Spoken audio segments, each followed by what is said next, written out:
Você já parou para pensar como os estilos da decoração, eles são frutos da história da arte, da história da humanidade? Porque em certas épocas tudo é mais para dourado, cheio de curvas e detalhes. Em outras, o ideal é o mínimo, o essencial, o vazio. A verdade é que a história da decoração sempre acompanhou a história do próprio homem, uma verdadeira linha do tempo que reflete transformações culturais, climáticas, filosóficas, sociais de cada período. E existe um padrão curioso nisso tudo, sabia, gente? O mundo funciona como um grande pêndulo. Quando vivemos em tempos de excesso, o olhar logo se volta para o simples. Quando o racional domina, surge uma vontade de fé e de emoção. E é nessa oscilação entre razão e fé, razão e sentimento, entre escassez e abundância, que nascem os estilos que moldam nossa sociedade. É muito interessante você reparar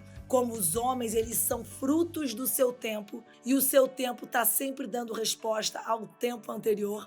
O que veio antes virá depois. A gente vai fazer hoje uma viagem. Eu quero convidar vocês a viajar comigo pelo tempo. A gente vai viajar pelo espaço e pelo tempo, sempre com um olhar focado na decoração de interiores, na arquitetura e na arte. Tá preparada para fazer essa viagem comigo? Mas antes de apertar os cintos, você vai lá no canal, vai assinar, vai curtir, vai comentar, vai mandar esse vídeo, porque ele tá com informações valiosas para a sua vida, para você entender da onde viemos e para onde estamos indo. Vamos começar lá atrás no Egito Antigo. Por volta de 3.000 anos antes de Cristo, a arte e a decoração já tinham uma função simbólica espiritual. O Egito era um lugar de sol intenso, deserto e contrastes, e tudo que se construía refletia a busca pela eternidade. Os templos e palácios eram simétricos, monumentais, feitos para durar para sempre. Você vê que as pirâmides estão aí até hoje. O ouro brilhava como o sol, as pedras preciosas imitavam o céu e o Nilo, que era o centro de tudo. Cada cor, cada forma tinha um significado religioso. A arte e a decoração eram uma linguagem de fé e de poder, uma forma de tocar o divino e do homem pensar sempre na eternidade. Você sabe que aquelas pirâmides são sarcófagos, né? Que eles estão enterrados, os faraós, e tem várias, tem uma divisão no Egito, do Nilo, de um lado são templos, do outro lado são os sarcófagos. Tem sempre muita simbologia e muita história envolvendo a arte e a decoração egípcia. Depois do Egito vem o quê? A Grécia. Na Grécia, as coisas mudam completamente. Surge a filosofia, Sócrates, Platão e Aristóteles, esses nomes que você já ouviu falar, o conceito de democracia, o pensamento racional. A beleza passa a ser entendida como proporção, harmonia, equilíbrio. Essa estética grega que permanece até hoje, que toda vez que o mundo está desorientado, o homem volta para a Grécia, como se a Grécia fosse nos equilibrar. As casas gregas tinham pátios internos, colunas, aberturas para ventilação, sempre coerente com o clima mediterrâneo. O ideal era viver em sintonia com a natureza, com a luz e com o corpo. A arquitetura e o mobiliário expressavam essa ideia de ordem e moderação. Era o nascimento do conceito da estética como uma busca pela perfeição humana. Conhece-te a ti mesmo. Depois da Grécia, chegamos aonde? Em Roma. Os romanos poderosos, Roma conquistou o mundo todo, pegaram esses princípios gregos e os ampliaram. Criaram os grandes impérios e também os grandes espaços. Tudo em Roma era grandioso. As casas romanas, as famosas vilas, eram verdadeiros palácios urbanos com mosaicos, afrescos, colunas e jardins internos. O luxo tinha função política de mostrar poder, mostrar civilização, domínio, grandeza. Todos os caminhos levam a Roma. O lar era o reflexo do status social e da expansão do império. Com a queda de Roma, aquela confusão toda, invasões bárbaras, estamos aqui falando de história da humanidade. Com a queda de Roma, tudo muda. O homem vai se refugiar nos campos, a gente entra na Idade Média, que é muito mal interpretada e muito mal contada.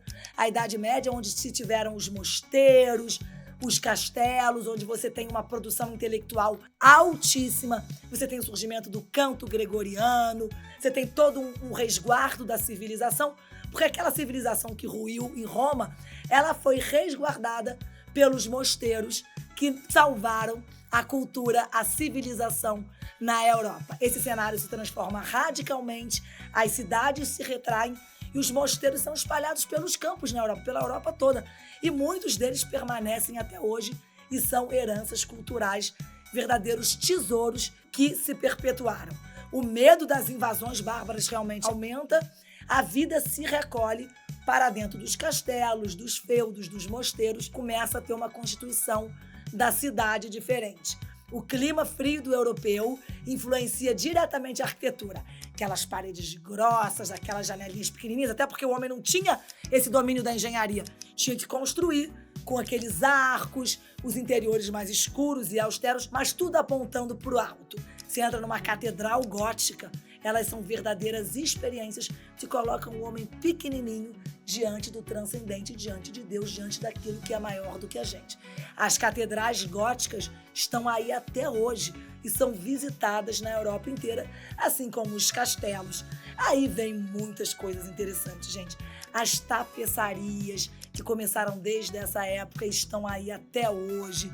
Cortinas para reter o calor, trazer um pouco de cor e conforto. Você tem uma austeridade gótica, mas você tem também muita potência. Era uma época em que o espiritual dominava sobre o material. O importante era a proteção, o recolhimento e a fé. Um espaço fechado, introspectivo, favorecia a vida interior como o espírito do tempo. Mas a história é cíclica. Depois a gente tem o Renascimento, onde o homem cresce, a razão cresce. Aí aquele homem que era pequenininho da catedral gótica, ele vira um grande arquiteto, um grande dominador dos espaços, né? É lindo você ver a capacidade humana, como ela explode e floresce no século XV com o Renascimento. A luz entra pelas janelas, a razão, a ciência, o domínio pelo homem dos espaços, da engenharia, da arquitetura, as abóbadas, a perspectiva. A arte reconta a história e traz muita luminosidade em contraponto àquela austeridade medieval. Inspirados na antiguidade, os arquitetos e artistas redescobrem a simetria. Eles trazem a proporção grega, eles chegam na perspectiva, eles desenvolvem a razão humana de uma forma absurda. O corpo humano, as proporções humanas, o que o homem consegue dominar. As cidades italianas florescem e as casas se tornam palco para a cultura, para a música, para a pintura. O lar passa a ser um espaço de beleza, harmonia, uma contemplação da arte, onde o homem é o centro de tudo.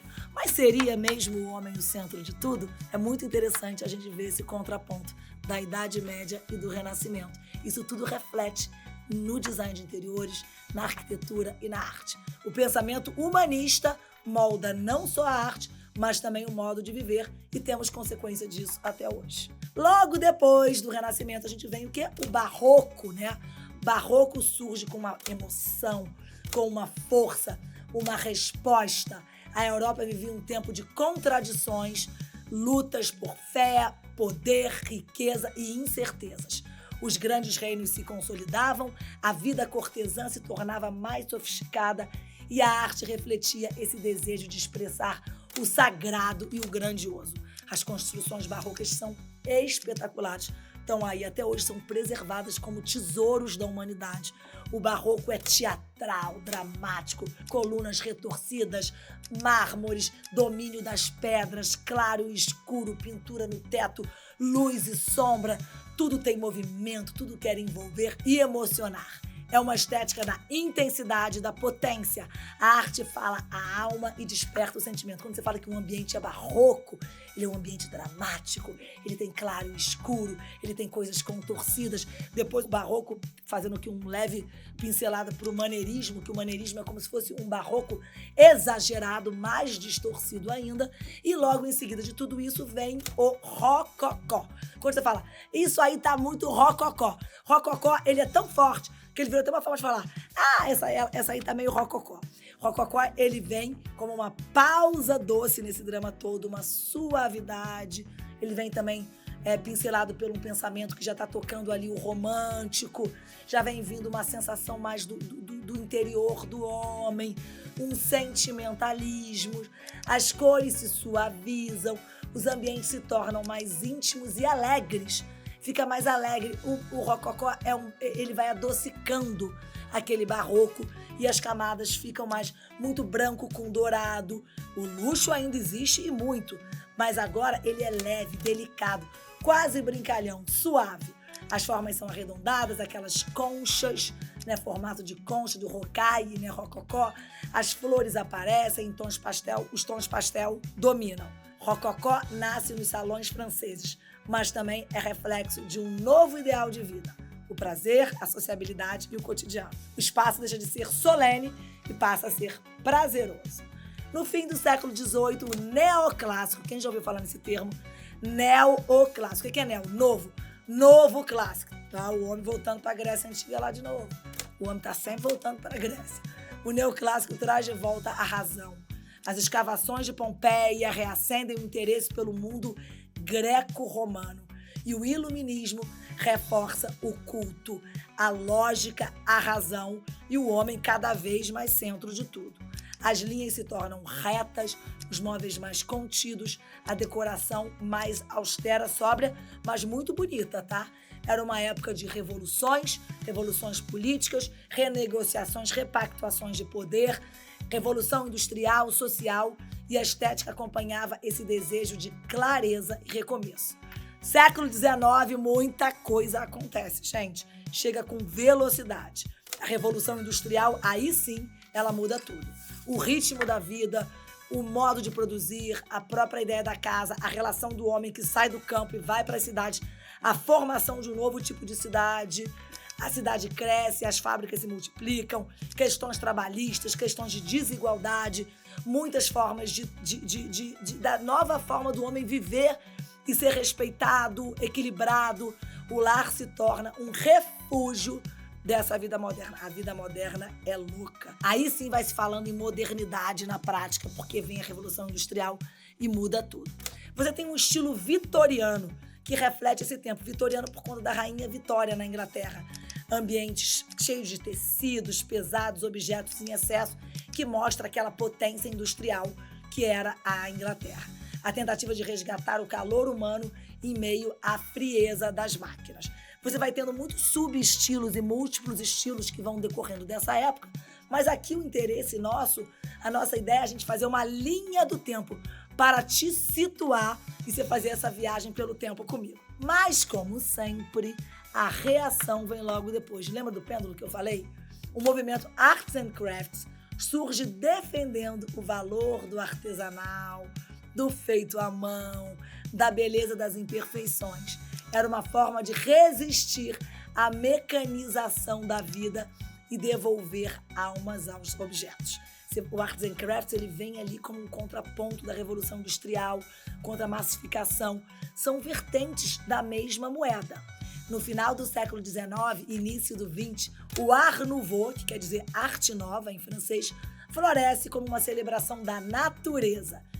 Linhas curvas e arabescos, flores, formas orgânicas dominam a arquitetura e o design. Quem conhece aquele metrô de Paris, aquela entrada do metrô de Paris, aquilo é completamente Art Nouveau. Você está ali ligada à Belle Époque, que é exatamente essa época dessa transição do 19 chegando depois no 20. É a tentativa de unir arte e vida, fazer da casa uma obra de arte total. Logo em seguida, a gente tem o Art Deco. Não confunda Art Nouveau com Art Deco. Surge como seu oposto, geométrico, luxuoso, urbano, lindo, maravilhoso. Eu amo Art Deco. Nova York é uma expressão tem muita coisa maravilhosa, Art Deco, inspirado pelo otimismo do pós-guerra e pelo avanço da indústria. Ele trazia uma elegância moderna das cidades e dos novos tempos. É muito chique o Art Deco, muito interessante. A Bauhaus e o modernismo, a partir de 1919, mudam definitivamente o rumo do design. Agora, o belo é funcional. A forma segue a função. tem quase uma morte da beleza ali, tá? É quase como se você não pudesse tocar a beleza. A função, ela prevalece e o homem vai se desconectando. Ele vai passando a não contemplar mais e não perguntar mais pelo belo, que passa a ser meio que uma categoria de segunda ordem. O excesso é substituído pelas formas.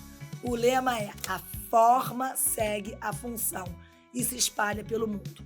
Concreto, vidro e aço passam a ser os novos símbolos de beleza. E tem coisa muito linda assim, tá? O modernismo vem com coisas muito interessantes, com novas formas de arquitetura, fazendo literalmente uma revolução. O design deixa de ser privilégio da elite e passa a ser pensado para todos, numa questão mais massificada, mais democrática. Depois da Segunda Guerra Mundial, o mundo busca um recomeço. Acabou a guerra, você está no meio do século XX, você tem o famoso mid-century. O que é mid-century? Meio século. Mid-century modern surge com linhas limpas, madeira clara, madeira trabalhada, né? Os compensados de madeira e um toque de calor humano. Muitos arquitetos e designers produzindo, fazendo coisas maravilhosas. O escandinavo leva essa ideia para o extremo. Aí você tem uma explosão do design na Escandinávia que ganha o mundo, transformando simplicidade em aconchego. Tem até aquele famoso conceito do Riga, dos países da Escandinávia, né? Que na verdade é um conceito da Dinamarca, mas a Escandinávia tem ali Suécia, Noruega, Dinamarca, que são obcecados por detalhe e por design, e isso ganha o mundo, principalmente na produção industrial e na larga escala. Chegamos nos anos 60. O minimalismo surge como uma resposta à saturação. Menos é mais. Less is more. Essa é a frase máxima do Mies van der Rohe, modernista, o minimalismo ao extremo. O vazio ganha valor.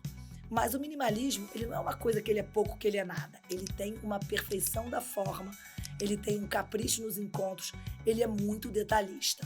O silêncio e a ordem se tornam sinônimo de luxo. Mas o pêndulo da balança vai para outro canto de novo. Para onde que ele vai? Maximalismo. O povo não aguenta minimalismo não, gente. O povo já quer juntar de cacaré. O povo quer coisa, o povo quer cor, entendeu? Minimalismo vai para onde? O maximalismo. Contraponto de forças, ó.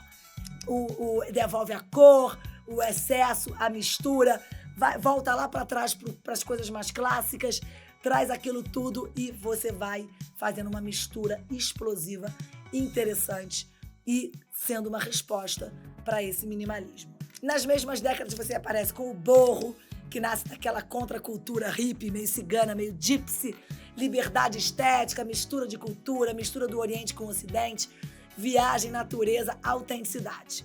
O industrial transforma o reaproveitamento urbano em estilo. Surge o estilo industrial, a gente tem um vídeo só sobre ele, onde a gente fala das fábricas, dos galpões, da nova ocupação de Nova York, onde você vira casas interessantíssimas, com toda uma estética de tijolinho, de calhas aparentes, de luminárias industriais, de galpões, e isso tudo vai trazendo um novo tom para o homem do final do século XX e do início do XXI, que é exatamente o nosso tempo, que somos nós. E a gente, que é o homem contemporâneo, que é o design contemporâneo. A gente a gente pega tudo isso aí, bota no liquidificador, sacode e a gente dá uma resposta ao mundo contemporâneo com novas tecnologias, com novas formas de viver, com novas realidades urbanas, as casas cada vez menores. Você tem também o homem que resolve todo mundo pro campo, vai ter gente que vai ficar na cidade. O mundo contemporâneo, ele é muito diverso. Não dá pra gente defini-lo assim com tanta facilidade, porque ele é muito plural. Aí você tem tudo que é estilo que convive. Por exemplo, farmhouse moderno. Farmhouse é um estilo que mistura o rural e o urbano, tá? Que você pega ali no interior dos Estados Unidos, você vai ter naquelas casas do interior, que ela traz aquele modelo que vem lá da cottage inglesa, né, que vem do colonizador, do inglês, e você vai criando aquele estilo americano do farmhouse que ganha o mundo e que é um estilo que muita gente gosta, que é acolhedor, que é charmoso, e você acaba tendo ele hoje no mundo contemporâneo. Você tem também um estilo chamado Japandi, que une uma serenidade japonesa, uma coisa nipônica, oriental, com uma leveza nórdica, uma mistura de Escandinávia com Japão. Sim, isso tem, não é Brasil com Egito, não. Você tem o coastal, né, que celebra o mar e a luz natural, que é o estilo que se desenvolve pela costa, você vai pegando pela praia e você vai trazendo uma coisa leve, com palha, com madeiras claras, com pátina. O estilo tropical, que exalta a vida nos trópicos, a vida, o verde, a espontaneidade, as culturas nos países das Américas e dos trópicos. Design sustentável nos lembra da responsabilidade de construir com consciência. No fundo, todos esses estilos que contam a linha do tempo, eles contam a mesma história, a história da humanidade, que está sempre buscando o equilíbrio entre o racional e o emocional, entre a fé e a razão, entre o natural e o tecnológico, entre o passado e o futuro. Mas esse homem que está sempre apontando para a eternidade. A história da decoração é uma história de espelhos. Cada época reflete suas crenças, seus medos, seus sonhos. Quando o mundo se fecha, ele busca o simples. Quando tudo se apaga, desejamos brilho. E assim seguimos reinventando formas de morar, de sentir e de viver. Porque decorar, no final das contas, é um ato profundamente humano e inevitável. Ele sai de dentro da gente, é uma necessidade. É a tentativa de transformar o tempo em espaço e o espaço em emoção.